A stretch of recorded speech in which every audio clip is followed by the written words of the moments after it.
যারা বসে আছেন তাদের পরিচয় আমার মনে হয় আপনারা নিজেরাই যদি বলেন সবচেয়ে ভালো হয়। হেফাজত ইসলাম বাংলাদেশের কেন্দ্রীয় কমিটির মহাসচিব জনাব সাজিদ।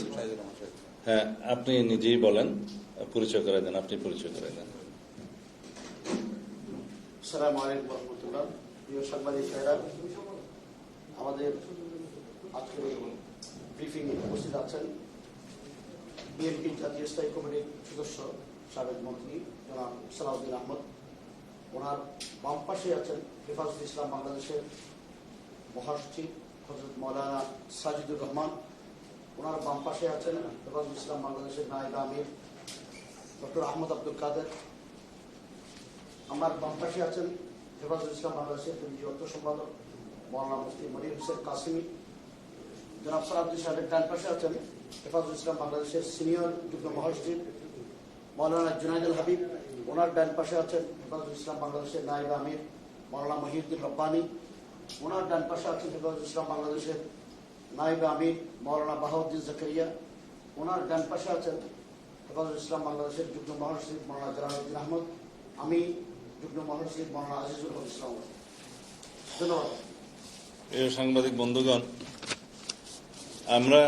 আমি এবং আমাদের দলের মাননীয় মহাসচিব জনাব মির্জা ফখরুল ইসলাম আলমগীর, আমরা হেফাজত ইসলাম বাংলাদেশের কেন্দ্রীয় কমিটির নেতৃবৃন্দের সাথে আমরা আলোচনায় বসছিলাম। ওনারা আলোচনা করতে এসেছিলেন। ওনাদের বিভিন্ন বিষয়ে আমাদের সাথে মত বিনিময় হয়েছে। আমরা জানি এবং আপনারাও জানা, সারা জাতি জানে হেফাজত ইসলাম বাংলাদেশের উপরে কি হত্যাযজ্ঞ চালানো হয়েছে বিগত ফ্যাসিস্ট আওয়ামী লীগ আমলের সময়ে। 2013 সালের 5ই মে শাপলা চত্বরে যে গণহত্যা চালানো হয়েছে, তাতে যারা শহীদ হয়েছেন তাদের সঠিক সংখ্যাও এখনো পর্যন্ত নিরূপণ করা হয়নি। সেই শাপলা চত্বরের হত্যাকাণ্ডের বিচার চেয়ে হেফাজত ইসলাম বাংলাদেশের পক্ষ থেকে আদালতে মামলা দায়ের করা হয়েছে। ওনারা সেই মামলার সুষ্ঠু বিচার চায়, দ্রুত নিষ্পত্তি চান। আমরা তার সাথে একমত। 2021 সালে বাংলাদেশে একইভাবে আলেম সমাজের উপরে হত্যাযজ্ঞ চালানো হয়েছে। তাতে 24 জন আলেম এবং শিক্ষার্থী, মাদ্রাসা শিক্ষার্থী শহীদ হয়েছিলেন চট্টগ্রামে এবং ব্রাহ্মণবাড়িয়ায়। সেই হত্যাকাণ্ডের মামলা দায়ের করা হয়েছে হেফাজত ইসলাম বাংলাদেশের পক্ষ থেকে। তারা সেই হত্যাকাণ্ডের সুষ্ঠু বিচার এবং দ্রুত নিষ্পত্তি চায়। আমরা তাদের সাথে একমত পোষণ করি। বাংলাদেশের আলেম ওলামাদের বিরুদ্ধে বিগত ফ্যাসিস্ট আমলে অসংখ্য মিথ্যা মামলা দায়ের করা হয়েছে, জেলে ভরা হয়েছে এবং সীমাহীন নির্যাতন করা হয়েছে। আমার আশেপাশে যারা বসে আছেন তারা সবাই অনেক বছর যাবৎ কারা নির্যাতিত। আমরা তাদের বিরুদ্ধে দায়েরকৃত সকল মিথ্যা মামলা প্রত্যাহার চাই, এটা তাদের দাবি। আমরা একমত।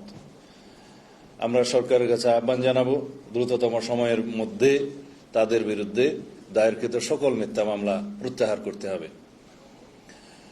আওয়ামী লীগকে রাজনৈতিক দল হিসাবে বিচারের আওতায় নিয়ে আসার জন্য ওনাদের দাবি আছে, যেই দাবি আমরা প্রকাশ্যে করেছি, লিখিতভাবে করেছি, সরকারকে জানিয়েছি, জনগণের সামনে আমরা প্রস্তাব আকারে তুলে ধরেছি।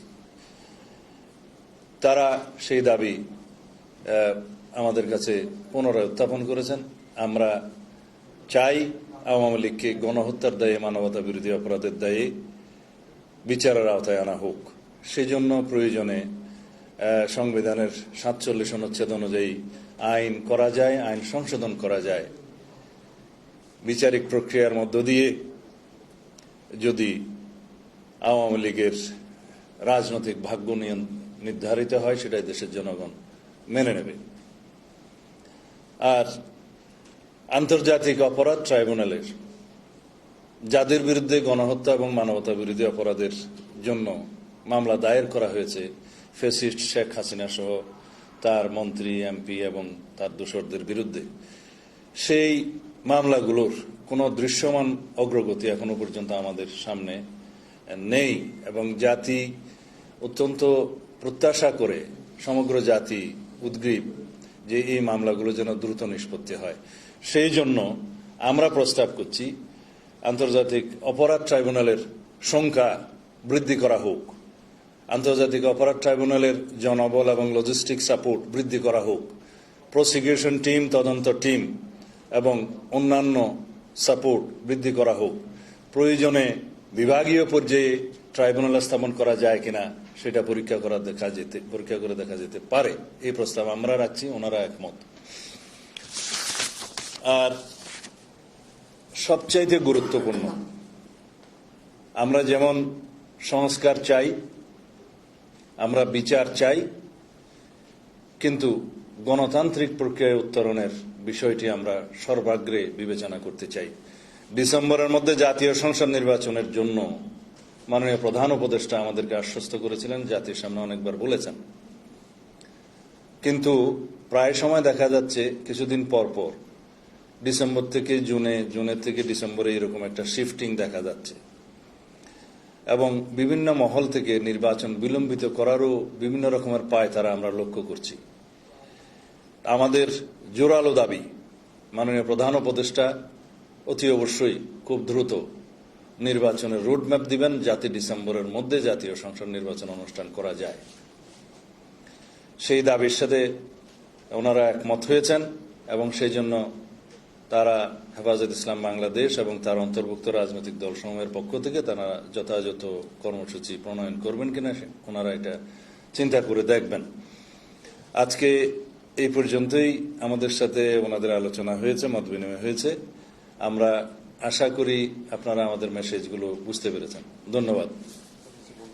সাথে করে আমাদের আরেকটা দাবি, সংবিধানে আল্লাহর উপর আস্থা ও বিশ্বাস পুনঃস্থাপন করতে হবে, বহুত্ববাদ বাতিল করতে হবে।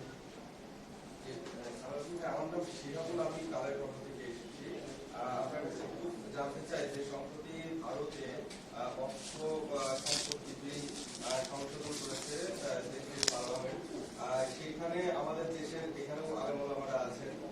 আমি বুঝতে পেরেছি এই বিষয়টা। আমরা আইনটা একটু পর্যালোচনা করে দেখে পরে দলের পক্ষ থেকে আমাদের প্রতিক্রিয়া জানাবো। আরেকটি বিষয় হচ্ছে যে আপনারা কি হেফাজত ইসলামের সাথে নির্বাচনী জোটের চিন্তা করছেন? নির্বাচন আসা পর্যন্ত অপেক্ষা করুন। ধন্যবাদ।